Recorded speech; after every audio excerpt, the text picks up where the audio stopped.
Bienvenue sur le tutoriel de la section médias avec texte du Phantom Theme. Sur cette section, vous pourrez afficher plusieurs types de médias et également du texte. Parmi ceux-ci, vous retrouverez le bloc texte, images, vidéos, badge et un bloc personnalisé HTML et Liquid. Vous pouvez mettre jusqu'à 4 blocs sur cette section. Commençons dans un premier temps avec les paramètres de la section en elle-même. Vous pouvez choisir, lorsque vous avez 4 blocs sur votre section, d'inverser le contenu de ces blocs sur mobile. Comme vous pouvez le voir ici, on a le bloc texte, puis image, image, puis texte. Pour empêcher que les deux images se succèdent, on peut inverser les deux derniers blocs. On peut également inverser les deux premiers. Comme vous pouvez le voir, le bloc à gauche ne prend pas tout l'espace au niveau de la hauteur. Vous pouvez alors égaliser la hauteur des colonnes en cliquant ici. La colonne la plus petite s'adaptera alors à sa colonne avoisinante la plus grande. Vous pouvez ensuite gérer le style des gouttières, ne pas en mettre, fine, moyenne ou épaisse. Et enfin, vous aurez les paramètres des sections de manière globale que vous pouvez retrouver dans la vidéo en haut à droite en tutoriel. Sur chaque bloc se trouve l'option d'afficher ce bloc sur la même colonne que le précédent. Si on se place par exemple sur le deuxième et qu'on coche la case, il s'alignera alors en dessous du bloc texte et la colonne de droite prendra alors la hauteur de la colonne la plus grande, c'est-à-dire celle-ci. Vous pouvez également choisir le HN correspondant à ce bloc, allant de H1 à P sans modifier le style du titre, le sous-titre que vous retrouvez ici, puis le texte enrichi où vous pouvez mettre du texte en gras, en italique, créer des listes et également mettre des liens. La possibilité de choisir vos couleurs naturellement, l'arrière-plan, le titre et le texte, puis de pouvoir mettre des boutons.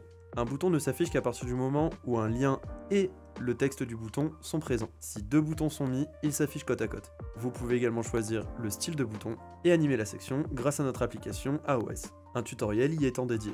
Sur le bloc image, vous avez la possibilité d'afficher une marge entre le bloc et son contenu, également de choisir la largeur de l'image, ainsi que son format, son recadrage et son style, tutoriel concernant les images et leur traitement en haut à droite. Vous pouvez également afficher une vidéo, de même afficher une marge entre le bloc et son contenu. Pour la vidéo, vous pouvez soit mettre un lien YouTube ou Vimeo, et également une vidéo provenant de vos fichiers de boutique. A savoir que si vous mettez un lien pour le paramètre lien YouTube Vimeo, il aura la priorité sur vidéo autre. Vous pouvez ensuite choisir la lecture automatique, mettre la vidéo en boucle et afficher les contrôles. Vous pouvez mettre une image à la place de la vidéo le temps que celle-ci puisse être chargée, et également choisir son recadrage et sa dimension.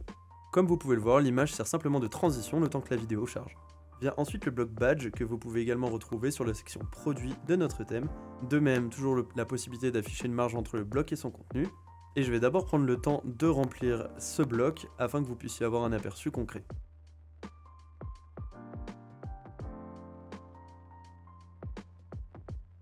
Sur ce bloc, plusieurs possibilités s'offrent à vous, en sachant que certaines sont dissociées entre bureau et mobile. La première, c'est tout simplement choisir la largeur de la colonne. Vous pouvez ensuite choisir comment s'affichent les blocs entre eux. Donc soit 2 par ligne, soit un seul. L'alignement du contenu. Et également l'alignement entre l'icône et le texte. Soit l'un en dessous de l'autre, comme par exemple ici, soit sur la même ligne. Vous retrouvez ces paramètres dissociés sur mobile. Vous pouvez ensuite choisir l'arrière-plan du bloc et la couleur du texte. Les icônes s'adapteront également à la couleur du texte.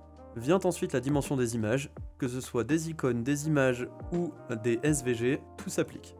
Vous pouvez ensuite choisir le texte que comportera votre bloc, puis dans l'ordre de priorité, soit un SVG, une icône font awesome ou une image. Quand je dis ordre de priorité, c'est tout simplement que si vous avez une icône SVG de renseigner ici, quoi que vous mettiez après, ce sera celle-ci qui va primer. Vous pouvez mettre jusqu'à 6 blocs.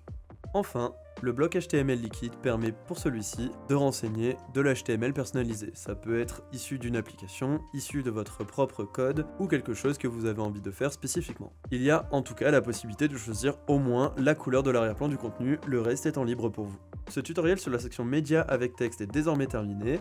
Si jamais vous avez des questions ou des commentaires, n'hésitez pas à les mentionner en commentaire et je me ferai un plaisir de vous y répondre.